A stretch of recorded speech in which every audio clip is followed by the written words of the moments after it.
అమ్మా ఏంది మా వాళ్ళు షూటింగ్ అని చెప్పి నిజంగానే సాగు దొబ్బారు. అమ్మో కట్ చెప్పరా మామ అన్నా సరే డైరెక్ట్ వింటలేదు. పెద్ద సైకో లాగా ఉన్నాడు. బాగా వస్తుంది కానీ కానీ అంటాడు. అమ్మా కొల్ల ఒడిచారా. ఆ సుమన్ గడి ఇంట్లోనే ఒళ్ళెప్పులతో పడుకున్నాడు. అబ్బా అలాగా ఆ సాలేగాళ్ళు షూటింగ్ అని చెప్పి నాతో సారీ కట్టించిర్రా. ఏమాటగా మాట మామ నువ్వు శారీలు సూపర్ ఉన్నావు. గమ్మునుకో. అమ్మా షూటింగ్ అంటే ఎలా ఉంటుందా మామ? అమ్మా సరేరా అర్జెంటుగా అవుట్ ఆఫ్ వెళ్ళాలి. ఏంటి అవుట్ ఆఫా? మూసుకోరా బాబు, పొద్దున్న లేకపోతే ఎర్రగడ్డ బోరబడ్డ సందులో కనిపిస్తావు, నువ్వు అవుట్ ఆఫ్ వెళ్ళవేంట్రా? సరే పోయిసా పెట్టోకట్టు. అబ్బా నేను 2 రోజులలో మళ్ళీ వస్తా. నువ్వు షూటింగ్కి వెళ్ళు, మన వాళ్ళందరికీ అలవాటు చేసేసాయి.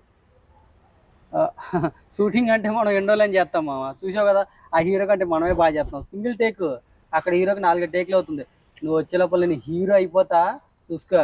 నువ్వు వెళ్ళరా, వాళ్ళని నేను మేనేజ్ చేస్తా కదా, ఎందువల్లైనా వెళ్ళరా. చెప్పిన పని అయితే మర్చిపోకు, అలవాటు చేసేసాయి. చేస్తా అమ్మి పెట్టు. అమ్మ పెడతా.